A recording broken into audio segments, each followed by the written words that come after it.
तो दोस्तों एक बार फिर से भारत ने इजराइल के साथ अपनी मित्रता को निभाया है और जब इजराइल के खिलाफ दुनिया के 120 देश आकर खड़े हो गए तो भारत ने फिर भी अपने मित्र इजराइल का ही साथ दिया है। दरअसल आज यूनाइटेड नेशन की जनरल असेंबली के अंदर इजराइल के ऊपर वोटिंग होती है, जिसमें एक प्रस्ताव लाया जाता है जॉर्डन के द्वारा, जिसमें कहा जाता है कि इजराइल और हमास की लड़ाई को तत्काल प्रभाव से बंद किया जाना चाहिए और इजराइल के द्वारा जो गाजा में बॉम्बिंग करी जा रही है उसको भी बंद किया जाना चाहिए और गाजा तक संयुक्त राष्ट्र की मानवीय मदद पहुंचाई जानी चाहिए। परंतु इस प्रस्ताव में हमास का कहीं भी नाम नहीं लिया गया था। अब वैसे तो यह प्रस्ताव जॉर्डन के द्वारा लाया गया था, परंतु इस प्रस्ताव का समर्थन रूस ही कर रहा था पीछे से। अब इस प्रस्ताव पर जब वोटिंग होती है तो 120 देशों ने इस प्रस्ताव के समर्थन में वोट किया, 45 देश एब्सेंट रहे और 14 देशों ने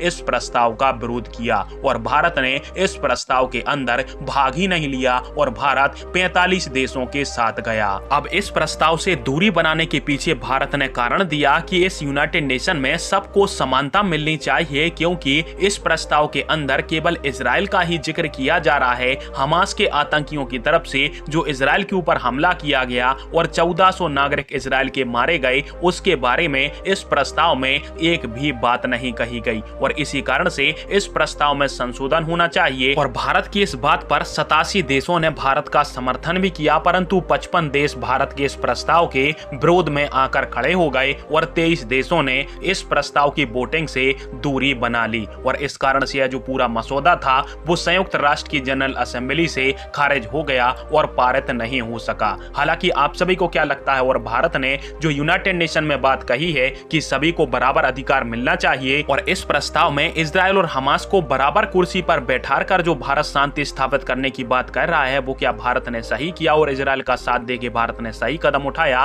कमेंट बॉक्स में फिर आप दीजिएगा। वीडियो देखने के लिए धन्यवाद। जय हिंद, वंदे मातरम।